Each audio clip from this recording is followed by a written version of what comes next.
Olá, meus irmãos, graças a paz. Estamos aqui novamente, né? Se puder baixar um pouquinho só aí. Vai dar microfonia. Aí. Meus irmãos, por gentileza, abra sua Bíblia no primeiro livro dos Reis, capítulo de número 19.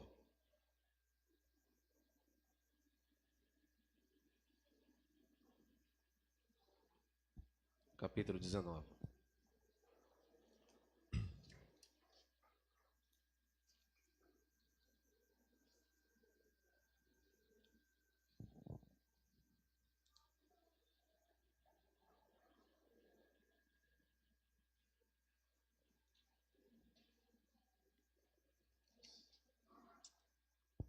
Amém, meus irmãos?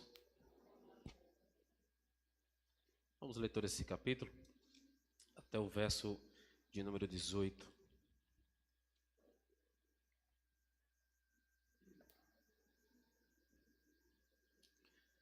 Primeiro livro dos Reis, capítulo 19, verso 1, diz a palavra do Senhor. Acabe fez saber a Jezabel tudo quanto Elias havia feito e como matara todos os profetas à espada. Então Jezabel mandou um mensageiro a Elias a dizer-lhe: Façam-me os deuses como lhes aprouver, se amanhã a estas horas não fizer eu a tua vida como fizeste a cada um deles. Temendo, pois, Elias levantou-se e para salvar a sua vida se foi. E chegou a Beceba, que pertence a Judá, e ali deixou o seu moço.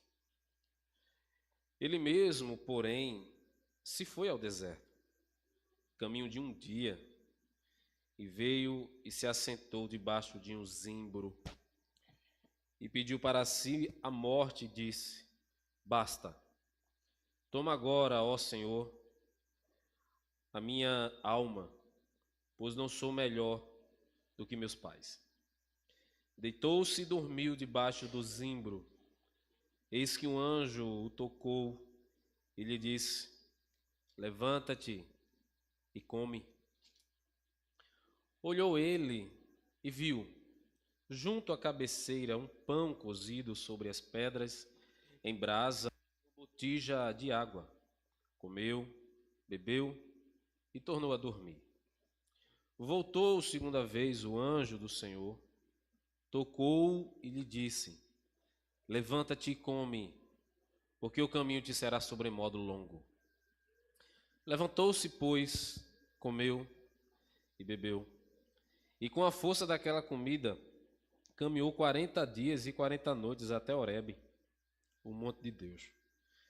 Ali, entrou numa caverna onde passou a noite.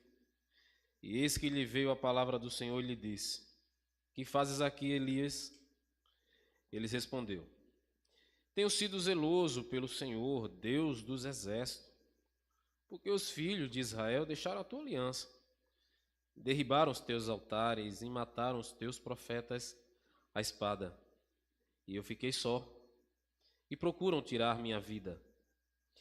Disse-lhe Deus: Sai e põe-te neste monte perante o Senhor. Eis que passava ali o Senhor, e um grande e forte vento fendia os montes e despedaçava as penhas diante do Senhor. Porém o Senhor não estava no vento. Depois do vento, um terremoto, mas o Senhor não estava no terremoto. Depois do terremoto, um fogo, mas o Senhor não estava no fogo. E depois do fogo, um cício tranquilo e suave. Ouvindo, Elias envolveu o rosto no seu manto e saindo pôs-se à entrada da caverna. Eis que lhe veio uma voz e lhe disse: Que fazes aqui, Elias?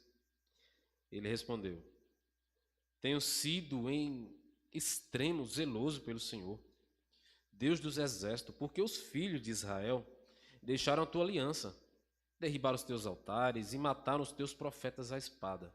E eu fiquei só, e procuram tirar minha vida. Disse-lhe o Senhor: Vai, volta ao teu caminho para o deserto de Damasco, E em chegando lá, unge a Azael rei sobre a Síria, a Jeú, filho de Nissi. Ungirás rei sobre Israel também, sobre Israel, e também Eliseu, filho de Safate, de Abel-Meolá. Ungirás profeta em teu lugar. Quem escapar à espada de Azael, Jeú o matará.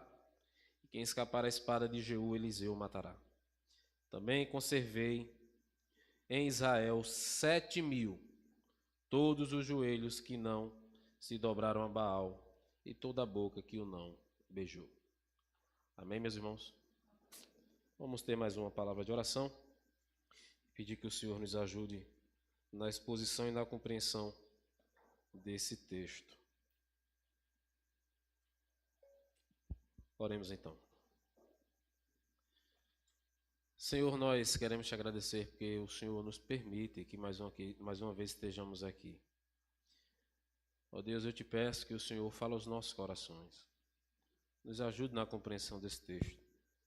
Que isso faça sentido para a gente. Que o Senhor possa aplicar a tua palavra aos nossos corações. Fale o Senhor. Que o Senhor fale por intermédio da tua palavra. O teu Espírito, que é o nosso intérprete por excelência. Que ele possa aplicar essa palavra, esse sermão aos nossos corações. E que resulte, traga frutos em nossa vida prática. Nos ajuda a crescermos em graça e em conhecimento. Tu és o nosso Senhor, o nosso Deus. Em Ti confiamos, Senhor. Eu te peço que o Senhor me ajude na compreensão desse texto. Que em tudo o Teu nome seja glorificado. E nós te pedimos tudo isso em nome de Jesus. E todos dizem amém. Meus irmãos, o tema que eu pretendo tratar com os irmãos nessa noite é o seguinte: confiando em Deus em dias de desespero. Confiando em Deus em dia de desespero. Eu penso que esse texto pode nos ajudar a pensar um pouco sobre esse tema. Portanto, vamos lá.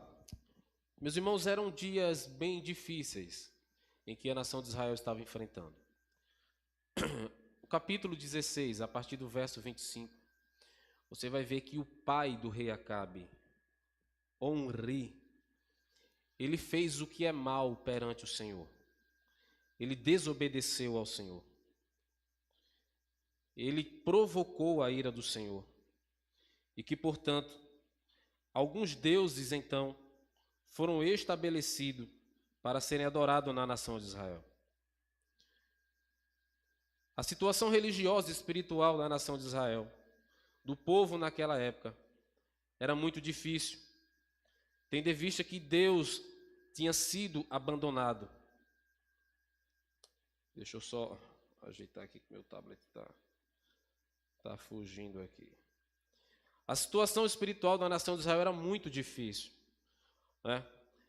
Acabe, não diferente do seu pai, ele fez o que é mal perante o Senhor também. Os reis de Israel faziam o que era mal perante o Senhor. E que, portanto, a nação, o povo que seguia os reis, também se desviaram do Senhor. E não fizeram o que era bom e o que era reto perante a Deus. Na experiência de Elias, o texto em que nós acabamos de ler, propriamente no momento em que Elias se encontrara na caverna, entre as passagens da Bíblia que mais nos chama a atenção, essas passagens revelam que Deus cumpre a sua vontade, apesar das limitações do ser humano.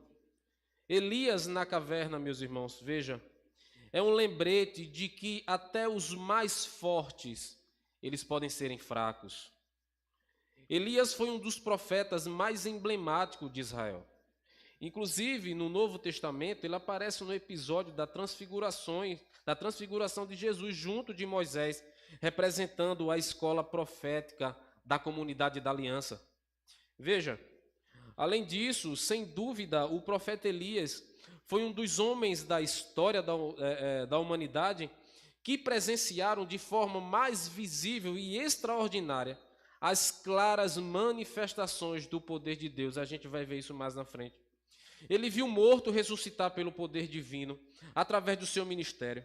Ele viu Deus controlando diretamente a natureza, secando a terra e depois mandando chuvas torrenciais.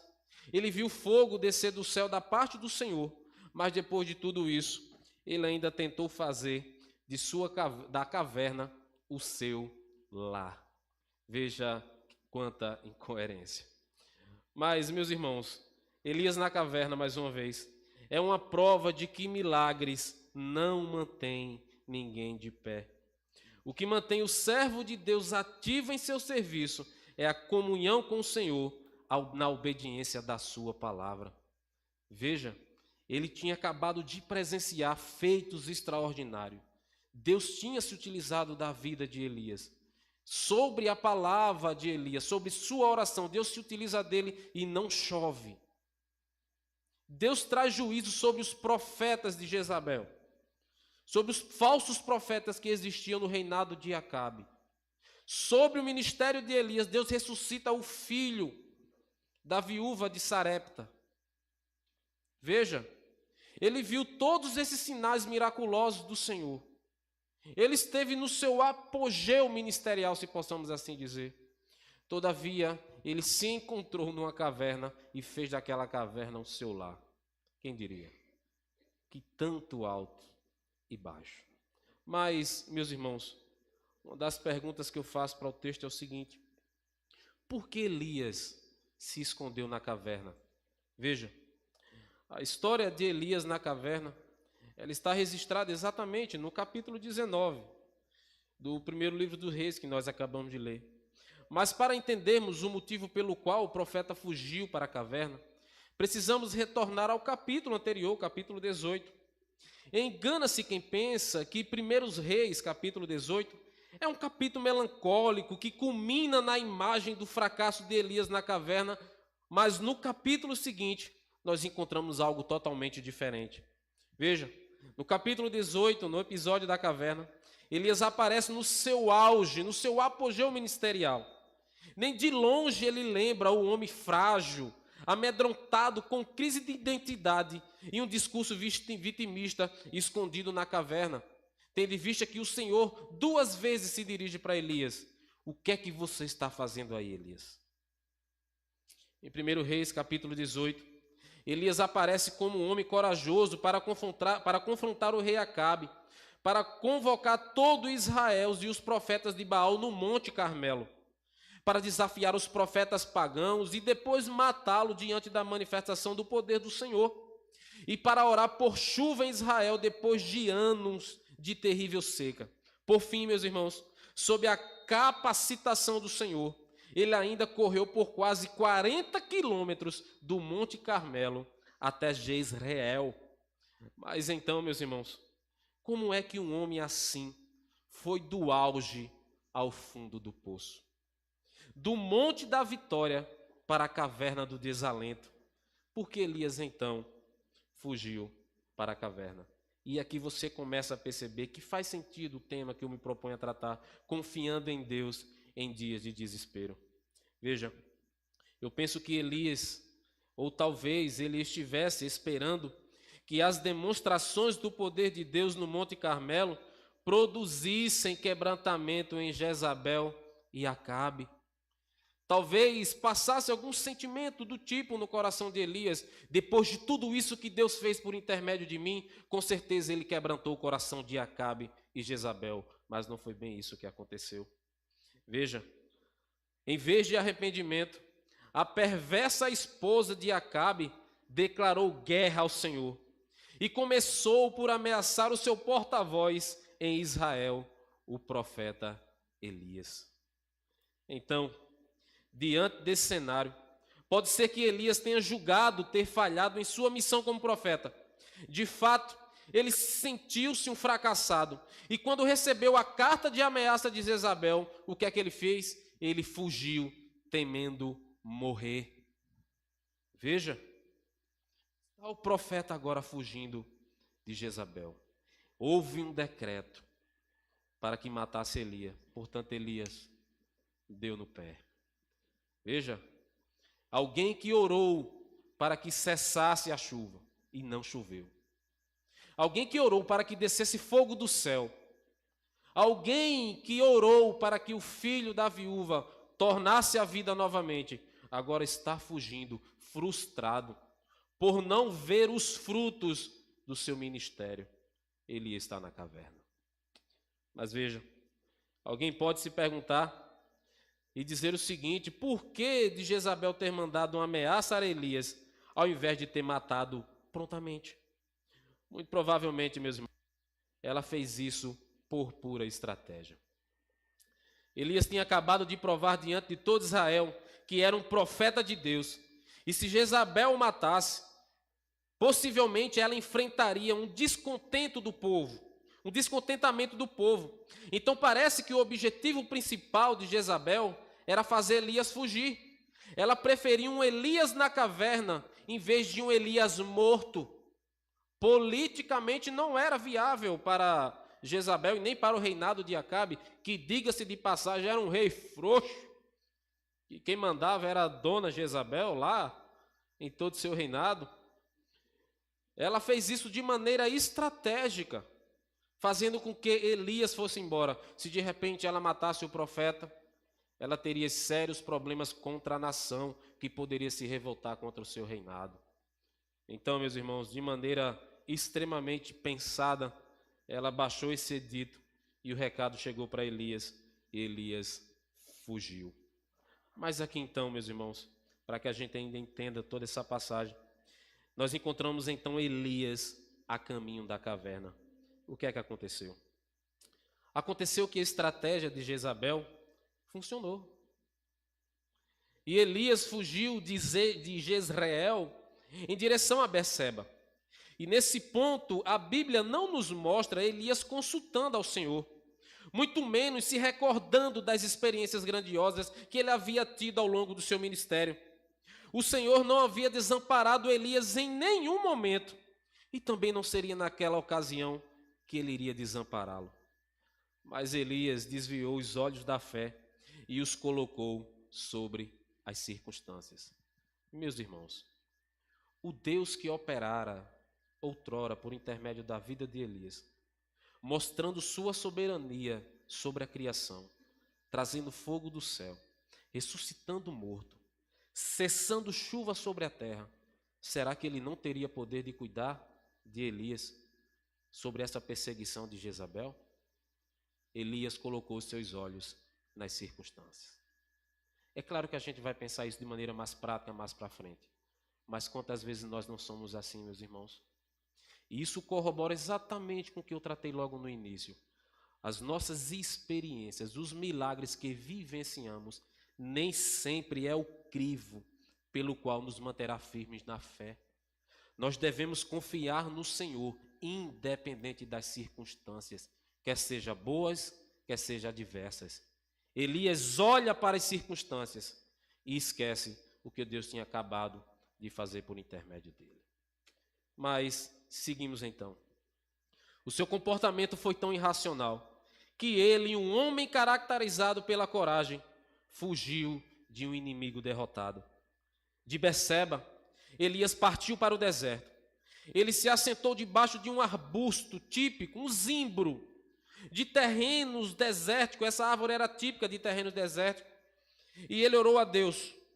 Mas a oração de Elias foi a expressão da sua desesperança. Em sua oração ele declarou que queria desistir e desejou a morte. Em seguida ele deitou e dormiu. Então a Bíblia diz que ele acordou quando um anjo lhe tocou, ordenando que ele comesse a refeição que o Senhor havia milagrosamente lhe fornecido. Depois Elias dormiu novamente, até que outra vez foi acordado pelo anjo, para que ele se alimentasse novamente. Elias conseguia ver Deus quando descia fogo dos céus.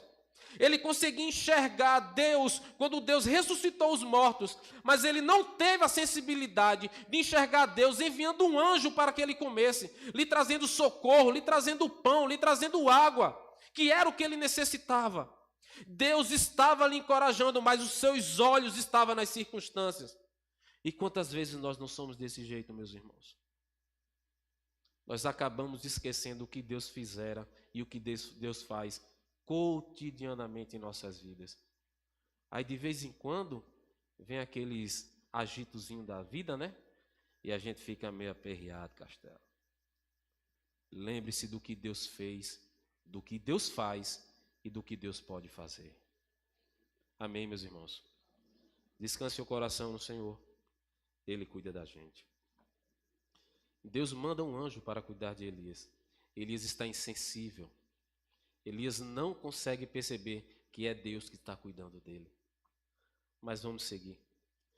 Com aquelas duas refeições, veja, as Escrituras nos dizem que Elias caminhou 40 dias e 40 noites até o Monte Horebe. Vale salientar que o Monte Horebe aqui é o mesmo Monte Sinai, lá de Êxodo, capítulo 20, onde Deus se revelou a Moisés.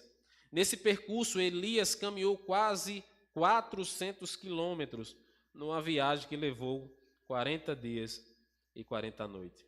O texto bíblico não explica por que essa viagem demorou tanto, já que esse percurso poderia ter sido feito num período de tempo menor.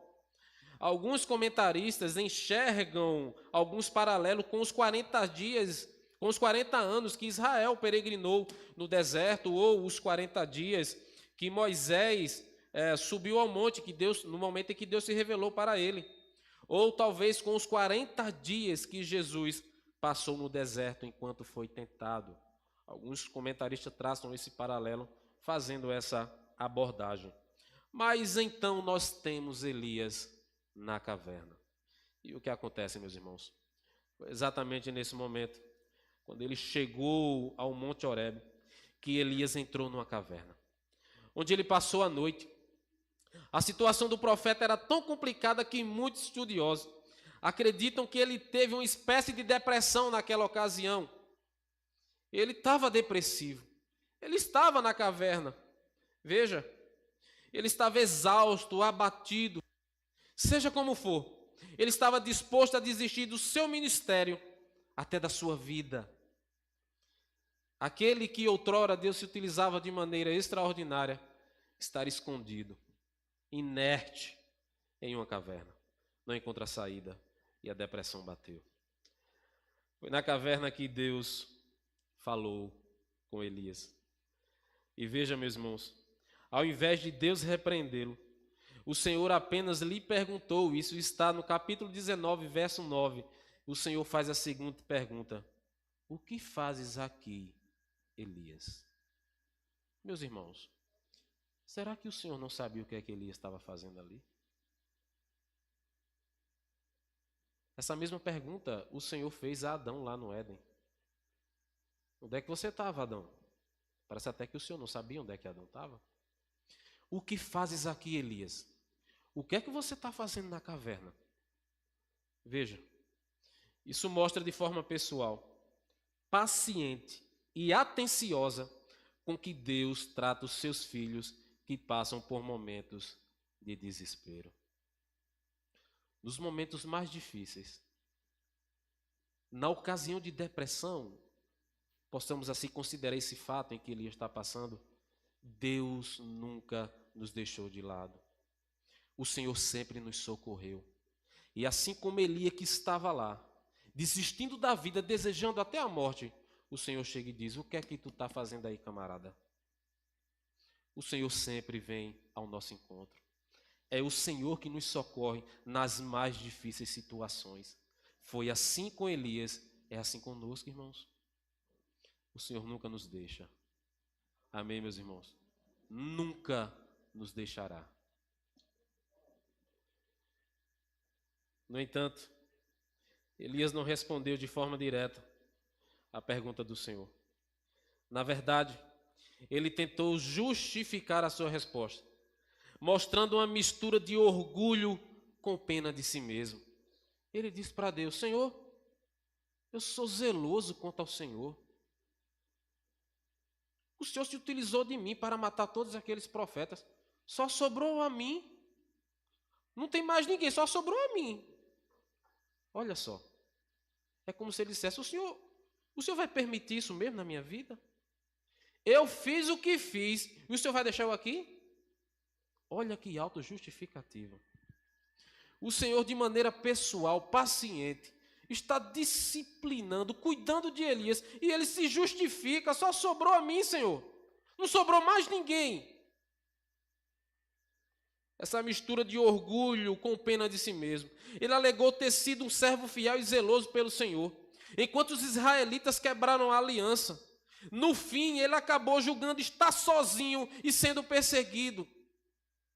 O Senhor cuidara dele, mandando alimento por intermédio do corvo. Deus se utiliza da sua criação para levar alimento para Elias. Elias deseja a morte debaixo de um zimbro. Deus manda um anjo para cuidar de Elias. E Elias olha para o Senhor e diz: eu estou só. O Senhor está do lado dele, cuidando dele, chamando para perto dele. Ele diz: eu estou só, Senhor. Mais uma vez corrobora, meus irmãos, com as nossas experiências, como as nossas experiências muitas vezes não é o crivo para nos fortalecermos na nossa fé. Não estou dizendo que Deus não nos fortalece mediante as experiências, mas esse não é o meio ordinário pelo qual muitas vezes o nosso coração nos engana, e nós confiamos, e nós colocamos todas as nossas forças naquilo que Deus nos chamou. Por exemplo, Elias confiou todos os seus méritos em seu ministério, como se fosse ele que fizera fogo cair do céu. Não! Como se fosse ele que tivesse ressuscitado o filho da viúva. Não foi Elias. O Senhor está dizendo: tu está sozinho, Elias. Não, você não está sozinho, não. Tem mais 7.000 que não se dobraram. Só tem você não, meu filho. E o Senhor está perguntando: você está fazendo o que aqui, meu filho? E Elias está com pena de si mesmo, se justificando. Meus irmãos, Deus então agora lhe ordena que ele saia da caverna para um monte e se colocasse perante o Senhor. A Bíblia diz que veio um vento muito forte, um vento pelo qual as penhas se fenderam, mas o Senhor não estava no vento. Depois veio um terremoto que abalou o monte, mas o Senhor não estava no terremoto. Na sequência veio um fogo, mas o Senhor não estava no fogo. Por último, o texto nos diz, no verso número 12, que veio um cício, ou um ciclo, tranquilo e suave. Foi então que Elias saiu e se colocou para fora da caverna. Neste momento ele ouviu a voz do Senhor, mas talvez, para a surpresa de Elias, o Senhor lhe fez a mesma pergunta anterior. Ele estava dentro da caverna e o Senhor perguntou: o que é que você está fazendo aí? O Senhor agora chama Elias para fora da caverna e o Senhor repete a mesma pergunta: o que é que você está fazendo aqui? Mais uma vez, o profeta repete a mesma resposta autopiedosa, um tanto quanto que egocêntrica. Veja, o verso de número 14, ele diz ao Senhor pela segunda vez: tenho sido um extremo zeloso pelo Senhor, Deus dos exércitos, porque os filhos de Israel deixaram a tua aliança, derribaram os teus altares e mataram os teus profetas à espada. Eu fiquei só e procuraram tirar a minha vida. Deus o chama, trazendo alívio e consolo para Elias. Elias diz: eu estou sozinho. Todo mundo deixou o Senhor, eu estou só. Uma autopiedade, um tanto quanto que egocêntrica. Mas, meus irmãos, nós chegamos então no momento em que Deus restaura Elias na caverna. Veja, embora Elias tivesse agido pelas aparências em vez de agir pela fé, Deus o restaurou ao seu serviço. Deus lhe preparou para terminar o seu notável ministério de forma estratégica. Por isso que na porta da caverna Elias recebeu do Senhor 3 ordens. A primeira ordem: ungir a Azael como novo rei da Síria. Isso está lá no verso de número 15. A segunda tarefa que ele recebeu do Senhor foi ungir Jeú como novo rei de Israel. Isso está lá no verso de número 16. E a terceira tarefa que ele recebeu foi ungir o jovem Eliseu como seu sucessor na escola profética de Israel. Essas 3 ordens confrontavam o estado deprimente de Elias. O profeta havia fugido com medo da ameaça de uma mulher perversa que era esposa de um rei fraco e reprovado. Mas ele deveria saber que aquele casal só continuaria no poder até quando Deus quisesse. Elias acabou esquecendo que quem governa, os reis da terra, é o Rei Supremo, Deus dos exércitos. Ele acabou esquecendo e colocou o seu coração nas circunstâncias. Deus não apenas controla o trono de Israel, meus irmãos, mas ele controla o trono de todas as nações. Como diz o profeta Daniel, aquele que se assenta no trono do universo é o mesmo que remove reis e estabelece reis. Daniel capítulo 2, verso número 21. A prova disso é que era o Senhor, que o Senhor apenas não estava levantando um novo rei de Israel, mas também estava instituindo um novo rei na Síria, uma nação pagã. Na verdade, Deus haveria de usar movimentos militares por intermédio de Azael e Jeú. O que Deus estava dizendo a Elias é o seguinte: você não está sozinho. Eu estou levantando pessoas para cumprir aquilo que eu estabeleci. Você vai ungir Azael, a Jeú e Eliseu, e o meu propósito será cumprido. O que ele estava dizendo a Elias: você não está só. Eu ainda governo, Elias. Era isso que ele estava dizendo. E o soberano sobre todos os deuses e sobre todos os reis estava trazendo uma palavra profética ao coração de Elias. E isso resultou na completa destruição de Acabe mais na frente. E assim, pela paciência e pelas misericórdias do Senhor, o episódio de Elias na caverna terminou com o profeta tratado e restaurado por Deus. Mas, meus irmãos, nós entendemos que na pregação existem 3 pilares que não são negociáveis. Nós devemos ler o texto, nós devemos explicar o texto e nós devemos aplicar o texto. O que é que nós temos a ver com tudo isso aqui? Em primeiro lugar, o que nós aprendemos com Elias na caverna? Veja, há algo muito interessante nas Escrituras. Diferentemente das literaturas que procuram idealizar os seus heróis, a Bíblia não esconde as falhas, erros e as limitações dos homens que foram poderosamente usados pelo Senhor.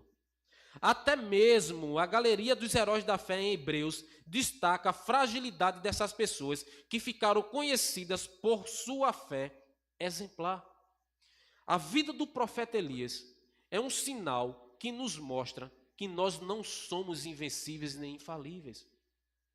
E que o nosso ministério, o modo pelo qual Deus se utiliza da nossa vida, nem sempre é a garantia de que nós não enfrentaremos dias difíceis. Veja Davi, que é rotulado nas Escrituras como um homem segundo o coração de Deus. Mas a mesma Escritura que diz que ele é um homem segundo o coração de Deus, ela também nos mostra os seus adultérios. Ele foi um homicida, ele pecou perante o Senhor. Então nós aprendemos com a vida de Elias que nós também estamos fadados ao mesmo tipo de dificuldade. E isso nos mostra que nós devemos depender do Senhor, independente de qualquer circunstância.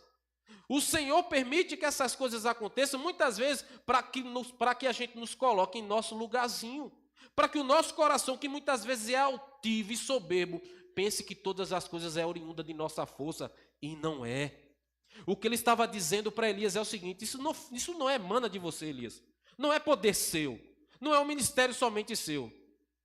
Isso foi eu que fiz através de você. E a parte de mim, você está fadado ao fracasso. As Escrituras nos mostram a realidade de homens como esse. Portanto, com o profeta Elias não foi diferente.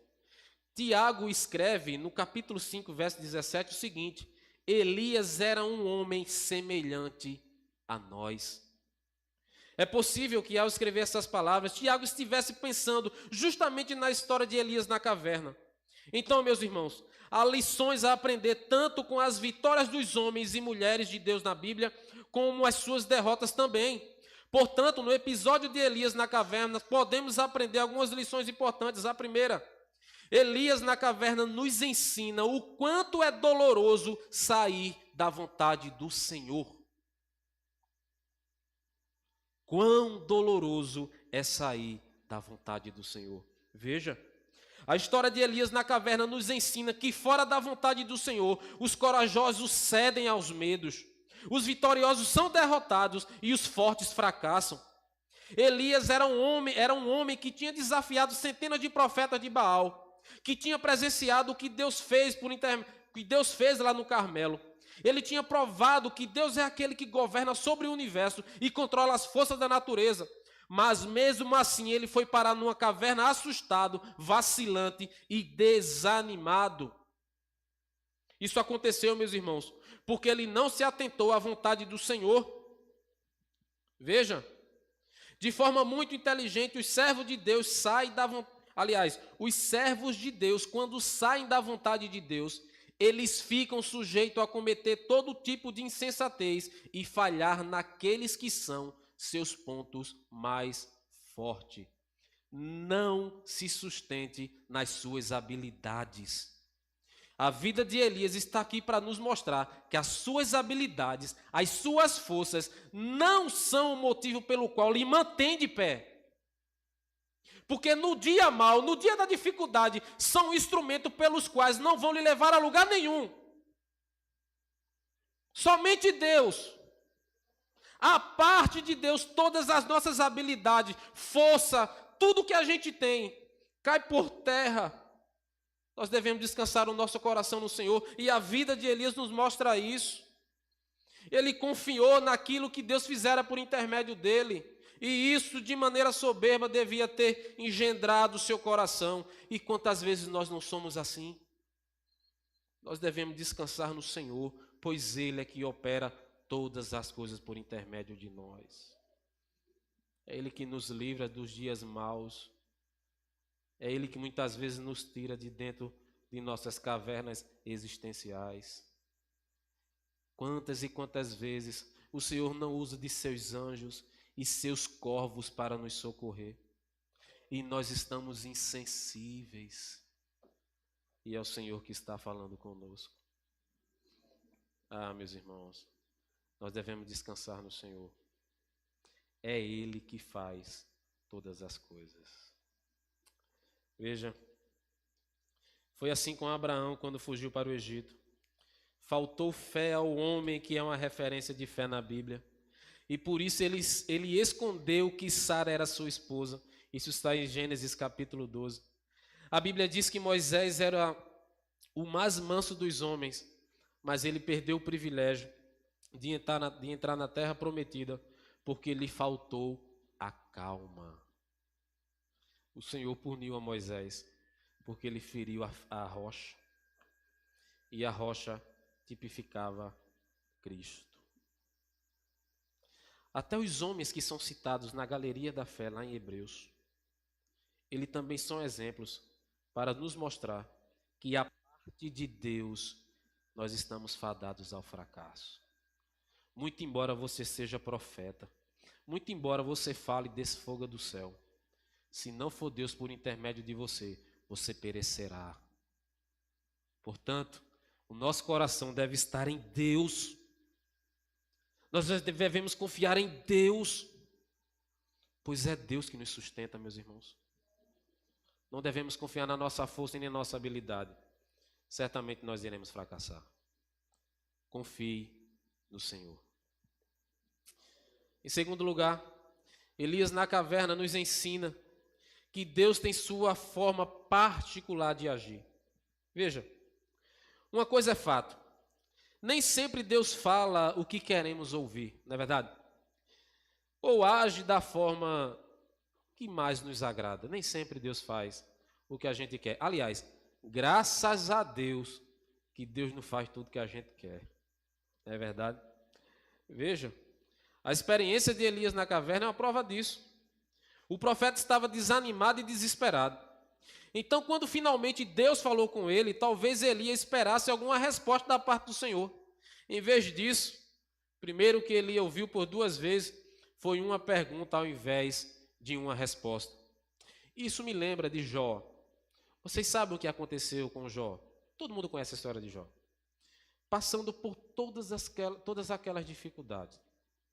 E num dado momento, devido a toda a aflição que aquele homem passara, ele se dirige de uma maneira peculiar diante de Deus. E Deus então resolve colocar Jó diante da parede. Capítulo 38, 39 e 40. O Senhor faz em torno de 78 perguntas a Jó. Ele pergunta para Jó: Jó, onde é que você estava quando eu lancei os céus, o vasto universo, sem colocar uma coluna sequer para sustentar? Você sabe, Jó. Jó estava esperando a resposta. E Deus lhe faz uma pergunta. Olha a pergunta que Deus fez para Jó. Você sabe quem amamenta a leoa? Quem deu limite aos mares, Jó? Me responda se você sabe. No final das contas, qual foi a resposta de Jó? Antes eu te conhecia só de ouvir. Agora os meus olhos te veem. Nem sempre o Senhor vai trazer a resposta e nem falar aquilo que a gente quer. Às vezes as perguntas retóricas do Senhor nos quebra todinho. O que é que você está fazendo aí, Elias? Elias saiu da caverna querendo resposta do Senhor. Você está fazendo o que aí? Meus irmãos,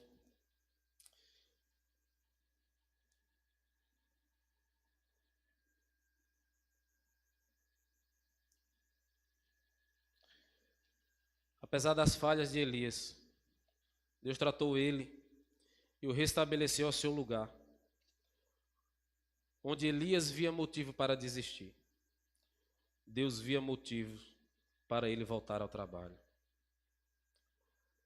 Quando muitas vezes nós pensamos em desistir, Deus se utiliza de circunstâncias para dizer: é aqui que eu quero você.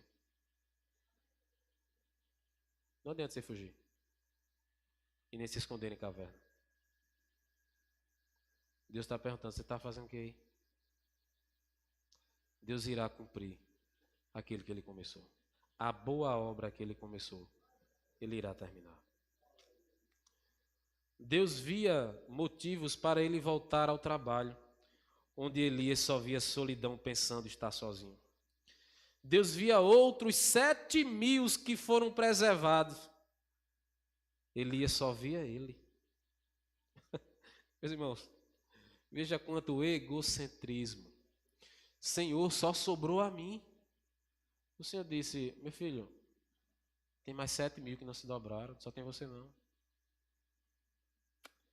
Meus irmãos, enquanto Elias se lamentava pelo passado e pelo presente de Israel, Deus já estava tratando o futuro do seu povo. Deus já estava tratando a restauração do profeta e, consequentemente, do seu povo. Porque o propósito do Senhor sempre é cumprido, uma vez que é Ele que ordena. Mas existe outra lição que nós aprendemos. Elias na caverna nos ensina que devemos nos esconder em Deus e não em uma caverna. Veja, a experiência de Elias na caverna nos serve de exemplo. Quando estivermos em nossas próprias cavernas, muitas vezes somos fracos, volúveis e inconsequentes. Mas guarde isso no seu coração. O Deus Todo-Poderoso é imutável e enxerga além das circunstâncias que nos amedrontam. Como diz o salmista, Salmo 103, verso 13 e 14. O Senhor é como um pai que se compadece dos seus filhos. Ele conhece a nossa estrutura e sabe que somos pó. O Senhor sempre nos dará socorro em dias de dificuldade. Deus cuida de nós e nos restaura, a ponto de entendermos que o lugar mais seguro que podemos estar não é dentro de uma caverna, mas dentro de sua vontade. Que possamos sair de nossas cavernas para nos refugiarmos no esconderijo do Altíssimo, conforme o Salmo de número 91, verso 1. E aqui eu queria compartilhar uma experiência que, muito provavelmente, eu já contei aqui na igreja. Contei sim várias vezes, mas gostaria de lembrar novamente. Me veio à mente um tempo bem difícil, em que eu tinha poucos meses de casamento. Fiquei desempregado, ou coisa ruim, eu acaba desempregado.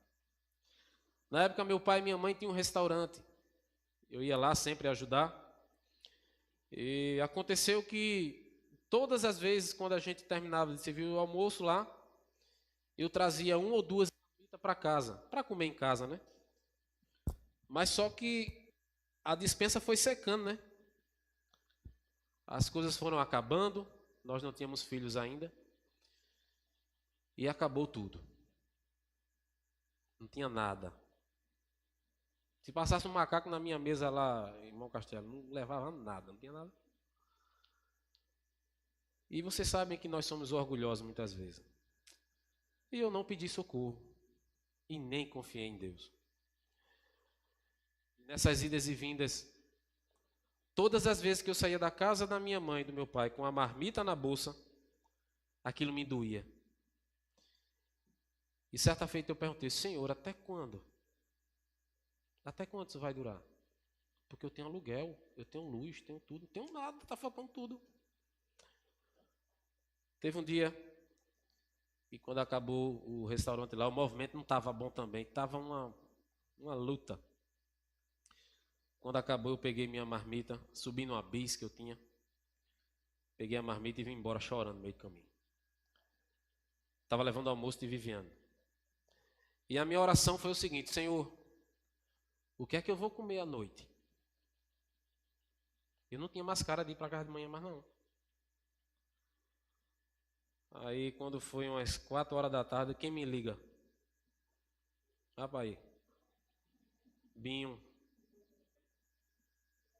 Silvinho, vou tomar café na tua casa. Eu digo, é brincadeira, bicho. Esse cabra tem isso.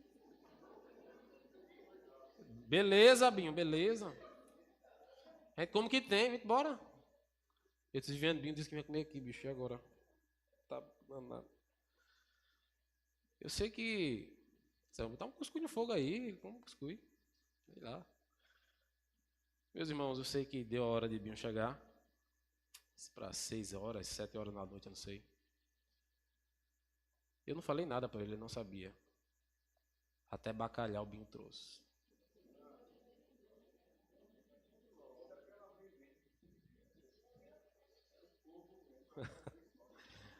Meus irmãos, ele não sabia.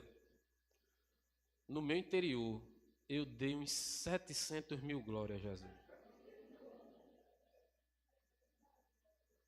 Agradeci ao Senhor. A gente comeu. E a gente comeu o que ele trouxe, não comeu o que eu fiz, não. Porque não tinha. E depois Deus mudou a nossa sorte, né? Meus irmãos, o Senhor gritou na minha cara. Ele disse, dependa de mim. Você deve depender de mim. Não se estribe em suas forças. Assim como eu cuidei de Elias. Me utilizando da minha criação. Eu me utilizo de pássaros para trazer pão e carne para você. Ele se utilizou de sua criação para me socorrer naquele dia. E Binho foi um instrumento de Deus naquele dia. Meus irmãos, nós devemos descansar o nosso coração no Senhor. Nós devemos confiar em Deus em dias de desespero. De repente você pode estar dentro de sua caverna existencial.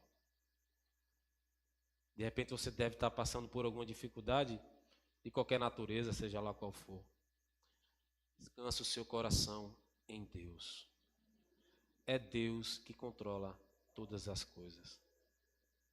Sabe o dízimo, né? O dízimo, 10%. Meu irmão, 100% é dele. Quem nos permite levantar é o Senhor. O trabalho que nós temos é Ele quem nos dá.